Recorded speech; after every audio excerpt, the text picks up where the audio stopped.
جو بہت ہی امپورٹنٹ ہے، میں پہلے آپ کو بتا چکا ہوں لیکن ایک دفعہ دہرا دیتا ہوں کہ جہاں کہیں شریعت کہتی ہے کہو یا پڑھو، اس کا مطلب ہوتا ہے اتنی آواز سے کہو، اتنی آواز سے پڑھو کہ آپ کے اپنے کان اپنی آواز کو سن لیں، جبکہ اطراف میں کوئی شور وغیرہ نہ ہو۔ جیسے آپ کسی مشین چل رہی ہے، اس کے پاس نماز پڑھ رہے ہیں، تو ہو سکتا ہے آپ کی آواز کان تک نہ پہنچ پائے، وہ مشین کی وجہ سے، لیکن آپ کو سوچنا ہوگا اگر مشین نہ ہوتی تو کیا میری آواز کان تک آ جاتی کہ نہیں۔ تو لہذا جہاں کچھ پڑھنا فرض ہوتا ہے، جیسے تکبیر تحریمہ فرض ہے، تو اس میں اتنی آواز فرض ہوگی کہ آپ کے اپنے کان اس کو سن لیں۔ لہذا اگر کانوں نے نہیں سنا تو ترک فرض ہو جائے گا، اور جب فرض نہیں ہوا تو نماز بھی نہیں ہوگی۔ اس لیے بعض ہمارے بھائی یہ منہ بند ہے، اب آپ ان سے پوچھیں حضور تکبیر کہاں گئی؟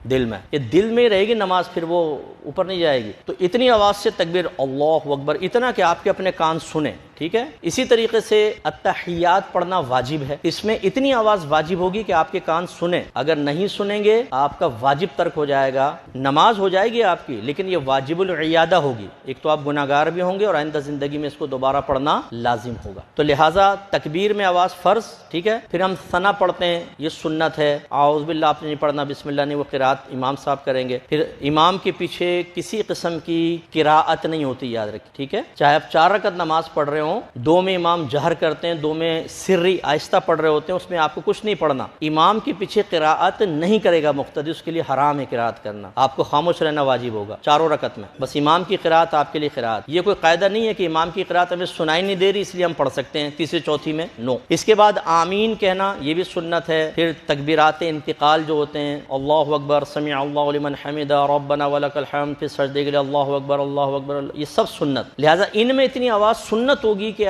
آپ کے کان سن لیں، اگر نہیں سنے تو سنت ترک ہوگی، نماز ہو جائے گی۔ لیکن التحیات واجب، اس میں کانوں تک آواز لازم۔ ایسے آپ دعائے قنوت پڑھتے ہیں جیسے وطر کے اندر، وہ واجب ہے، اس کی تکبیر بھی واجب ہے، اس میں بھی آواز بلند ہونی چاہیے۔ تو خلاصہ کلام یہ ہے کہ اگر کسی نے ایسی پچھلی نمازیں پڑھی ہیں کہ اپنے کان تک وہ آواز کو نہیں لایا تو اللہ کی بارگاہ میں توبہ کر لیں۔ یہ تو میں آپ کو نہیں کہوں گا نمازوں کو لوٹا لیں، توبہ کر لیں کامل، اللہ کی رحمت بہت بڑی ہے، وہ درگزر کرنے والا ہے، لیکن نیکسٹ ٹائم کے لیے آپ تھوڑا سا احتیاط کریں۔ اور میں ہاتھ جوڑ کے، آپ برا نہیں مانیے گا، ہمارے بہت سے بڑے ایسے ہوتے ہیں جو 40 سال 50 سال سے نمازیں پڑھ رہے ہیں مسجدوں کے اندر، اور وہ اس چیز کے اندر مبتلا ہو، منہ بند ہے، اور اکیلے جب پڑھ رہے ہیں آپ دیکھیں قرات بھی نہیں ہوگی نا، ہونٹ بند ہوں گے، بس وہ دل میں پڑھ رہے ہوتے ہیں۔ جب آپ اکیلے پڑھتے ہیں تو آپ کے لیے کم از کم ایک آیت کی تلاوت فرض، الحمد کا پڑھنا اور سورت کا ملانا واجب۔ اگر آپ ہونٹ بند رکھتے ہیں نہ آپ کا فرض ادا ہوگا نہ واجب، نماز گئی آپ کی۔ اور ہمارے گھر کے بچے اپنے بڑوں کو دیکھ کے سیکھ رہے ہوتے ہیں، وہ دیکھتے ہیں جی دادا جان ہونٹ بند ہیں تو بچہ بھی یوں دیکھ کے بس وہ بھی یوں کھڑا ہو جاتا ہے، اور جب ہونٹ ہلیں گے تو پوچھے گا بچہ۔ اچھا، نبی کریم صلی اللہ علیہ وسلم کی صحابہ سے پوچھا کہ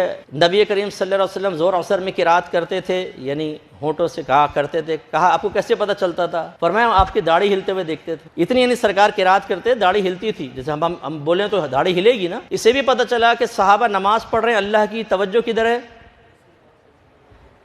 لیکن کوئی شرک نہیں ہو رہا نا، نبی کی تعظیم، نبی کو دیکھ رہے ہیں، عزت نبی کی پیدا ہو رہی، کوئی شرک کا فتویٰ جاری نہیں ہوا۔ دوسرے نے نہیں کہا کہ تم اللہ کی نماز پڑھ رہے تھے کہ نبی کو دیکھ رہے تھے، نبی کو دیکھو گے تو نبی کی تعظیم کا خیال آئے گا، اللہ کی تعظیم، نبی کی تعظیم جمع شرک، کافر و مشرک نہیں۔ اس لیے یہ مبالغہ آرائیاں ہمیں اپنے معاشرے سے ختم کرنی چاہیے، حد اعتدال میں رہ کے حکم لگانا ضروری ہوتا ہے۔ ایسی جب آپ نکاح کرتے ہیں، اچھا نکاح میں دولہا کی آواز بڑی تیز نکلتی ہے، اس میں نہیں ہونٹ بند کر کے یوں کر لیتا، لیکن اس میں بہرحال اس میں بھی ہم یہ کہتے ہیں بیٹا اتنی آواز سے بولنا کہ گواہ بھی سن لیں، تو اس میں تو خیر بڑے جرت کے ساتھ جو ہے وہ نوجوان جو ہے وہ بولتا ہے۔ ایسی قربانی کے اندر یاد رکھیں اگر آپ نے ہونٹ بند ہیں، دل میں بسم اللہ اللہ اکبر کہی تو یہ مردار ہو جائے گا، بلکہ جن دو کے ہاتھ چھری کے اوپر ہوتے ہیں ان دونوں پہ اتنی آواز سے پڑھنا واجب ہے کہ اپنے کان سنیں۔ لہذا بعض اوقات قصائی کہتا ہے آپ بھی ہاتھ لگا لیں، وہ مالک نے ہاتھ لگا لیا، قصائی نے کہا بسم اللہ اللہ اکبر، اور ہم نے کچھ نہیں کہا کہ اس نے پڑھ تو لی، مردار ہو جائے گا۔ جتنے لوگ فعل ذبح میں شریک ہوں گے ان دونوں کے اوپر تکبیر پڑھنا واجب ہے۔ لہذا آپ کا ہاتھ چھری پر ہے، اس کا ہاتھ بھی چھری پر ہے، 2 آدمیوں کا فعل ہے، دونوں کو تکبیر کرنی ہوگی تب یہ جانور حلال ہوگا ورنہ حرام ہو جائے گا۔ تو یہ بعض اوقات پانوں کے گٹکے یہاں پہ بھرے ہوتے ہیں، یہاں پہ قصائی نا